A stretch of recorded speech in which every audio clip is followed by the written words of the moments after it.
तो चलिए सबसे पहले मैं आपको इस भर्ती का जो विभाग का नाम को बता दूं, तो याद रखिए ये जो वैकेंसी है वो आपका JPSC अर्थात झारखंड पब्लिक सर्विस कमीशन की ओर से निकला है। तो विभाग का नाम को आप याद रखिएगा JPSC।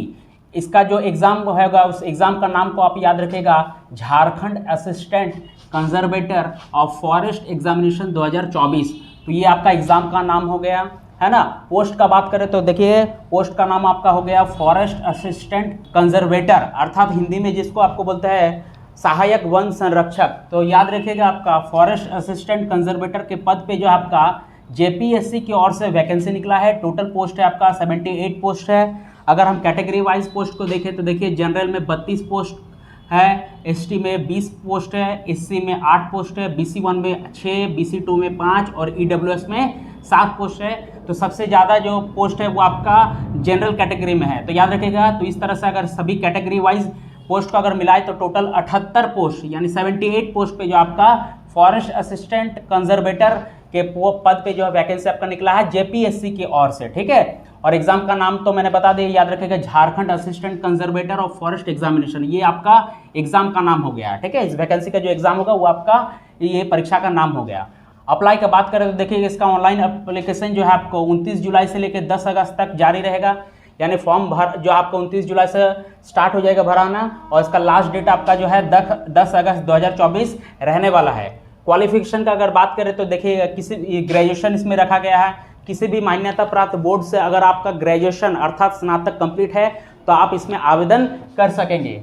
फ़ी का बात करें तो देखिए जनरल OBC EWS वालों के 600 रुपये का जो है और SC ST वालों को 150 रुपये का जो है इसमें एप्लीकेशन फ़ी लग रहा है। और मोड ऑफ पेमेंट जो है वो आपको ऑनलाइन रहने वाला है, यानी ऑनलाइन मोड पे आपको जो है फ़ी भरना पड़ेगा, ठीक है। एज का बात करें तो देखिए 21 से 35 यानी मिनिमम आपका 21 साल रहने वाला है और मैक्सिमम 35 साल। और एज का जो कैलकुलेशन होगा वो आपका 1 अगस्त 2024 होगा।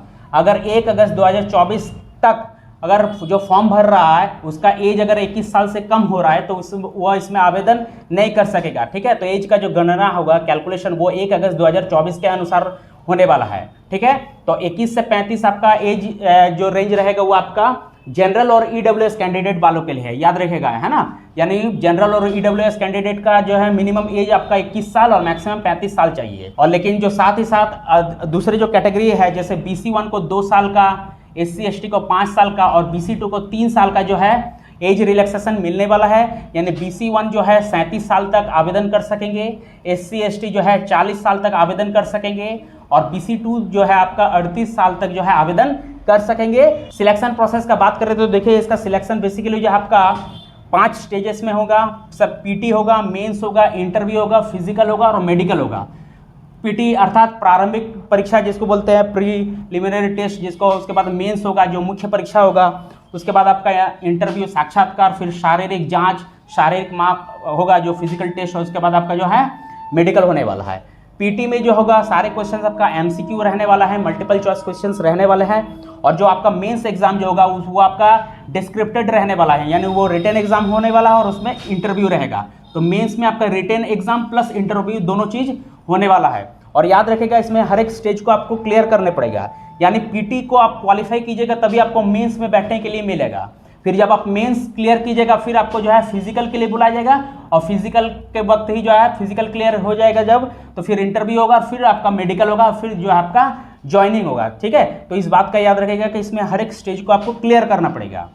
सैलरी का बात करें तो देखिए जो इसमें पे मैट्रिक्स लेवल 9 के हिसाब से इसमें सैलरी मिलेगा और ग्रेड पे 5400 के हिसाब से जो है इसमें सैलरी आपका बनेगा 9300 से लेकर 34800। और साथ ही साथ जो है अन्य सभी भत्ते भी आपको दिए जाएंगे। तो इसमें जो है आपका सैलरी बहुत अच्छा खासा रहने वाला है।